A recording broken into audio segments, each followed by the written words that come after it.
It begins with silence, the kind of silence that makes the skin on the back of your neck tighten. Imagine a royal tomb, sealed with marble, guarded by stone, where a queen lies in her final rest. Her subjects mourn, her kingdom laments, and history closes a chapter. But what if I told you that the queen wasn't dead when they lowered her into that dark, suffocating chamber? What if the thud of the stone wasn't the sound of closure, but the beginning of her final, desperate struggle? This isn't the plot of a horror novel. This is a story whispered through centuries, a tale buried between fact and legend, and one of the most chilling royal mysteries ever told. The queen who was buried alive by mistake. It's a nightmare we all share at some level. The fear of waking up in total darkness, trapped, unable to scream loud enough for anyone to hear. In our modern world, it feels like an impossible scenario. Doctors can check pulses, machines scan for heartbeats, but centuries ago, medicine was fragile, superstition powerful, and death was not always as final as people believed. Mistaken burials were more common than we'd like to imagine, and in the case of this queen, history suggests it may have sealed her fate in a way too horrifying to comprehend. The tale begins in the opulent courts of Europe, where royalty was both adored and feared, living lives of unimaginable privilege shadowed by constant intrigue. Among the glittering halls and jeweled crowns was a young queen, celebrated for her beauty and her political importance. She was a symbol of her nation's power, adored by courtiers, envied by rivals, and protected by layers of ritual that elevated her far above ordinary mortals. Yet, no amount of luxury could protect her from the single truth that unites kings, queens, and peasants alike: mortality. One fateful day, the queen fell gravely ill. The accounts vary.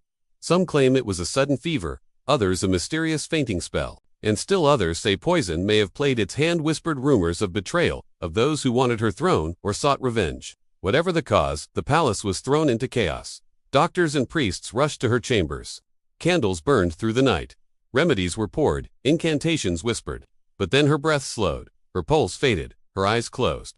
The doctors declared what everyone feared: the queen was dead. Her subjects wailed, the court fell into mourning. Drapes were drawn, bells tolled, and the kingdom prepared for her funeral. But here lies the tragedy: medicine in those days was primitive. They did not know that some illnesses mimic death, slowing the body to such extremes that even a skilled physician might mistake life for its end. And so, with all due ceremony, they prepared the queen for burial. She was dressed in her finest gown, jewels placed upon her as symbols of eternity. Her crown rested near her head, and her body was laid into a coffin of carved wood and velvet. A royal procession carried her to the tomb, where stone walls and iron gates promised her a final resting place befitting her station. The coffin was lowered, the torches extinguished, and with a groaning rumble, the great slab was sealed shut. The kingdom mourned their queen, never knowing she was still alive. Now imagine, for just a moment, what happened next. Hours later, perhaps the fever broke. Her body stirred. Air filled her lungs in a ragged gasp. She opened her eyes, but saw nothing. Blackness pressed in from all sides. She tried to sit up, but was met by the unyielding lid of her coffin. She screamed, pounding the wood with her fists, her cries echoing back at her, unheard in the depths of the earth. Panic, confusion, terror. A queen, once commanding armies, now powerless in her narrow prison. She clawed at the velvet lining, splinters driving into her skin. She screamed until her voice was raw, gasped until her lungs begged for air that would not come. Her jewel symbols of glory became chains of agony as they cut into her as she thrashed. Hours may have passed, or minutes. Time loses meaning in the dark. But by the time silence returned, the queen was truly gone. And yet this is not just a ghost story.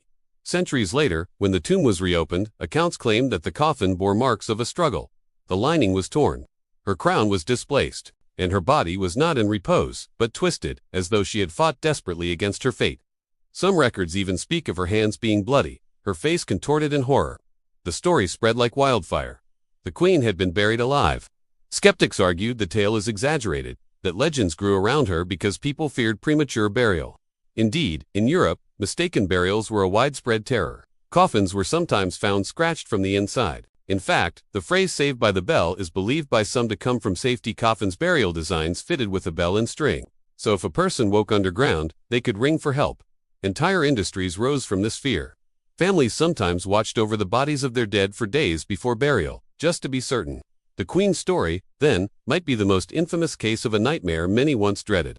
But there's more to this legend than a tragic accident. Some historians whisper of betrayal. What if the queen wasn't mistakenly buried, but deliberately entombed? A rival faction, eager for power, may have silenced her by ensuring she never rose again. Declaring her dead prematurely would not only end her rule, but prevent questions. After all, who would dare to disturb the sanctity of a royal tomb? The sealed stone became both her prison and her grave, erasing her voice from history. Others suggest her story was reshaped over time, turning tragedy into cautionary tale. Tales of premature burial haunted Europe for centuries, inspiring Gothic literature, from Edgar Allan Poe's chilling stories to folklore whispered in candlelit rooms. And yet, the Queen's story always stands out because she was not a commoner, not a nameless victim, she was royalty. Her fate was sealed not in poverty, but in jewels and velvet, and that made it all the more horrifying. Imagine the conversations in the palace when the tomb was finally opened, when whispers spread that the Queen had not died peacefully. How many courtiers lay awake at night, haunted by the sound of her imagined screams echoing through the stone halls? How many priests reconsidered their rituals, fearing they had condemned their queen to hell on earth? The story of the buried queen forces us to confront a universal truth. Death, that ultimate equalizer, was once more uncertain than we realize. Today, we trust machines to tell us where life begins and ends. But back then, the line was blurred. And for this queen, that uncertainty may have been the cruelest punishment of all. As the centuries passed, her tale became legend, sometimes told as history, sometimes as folklore, but always with the same chilling warning. Beware the grave, for it does not always wait for the dead. The Queen's name may be lost to time. Some say she was a European monarch of the Middle Ages.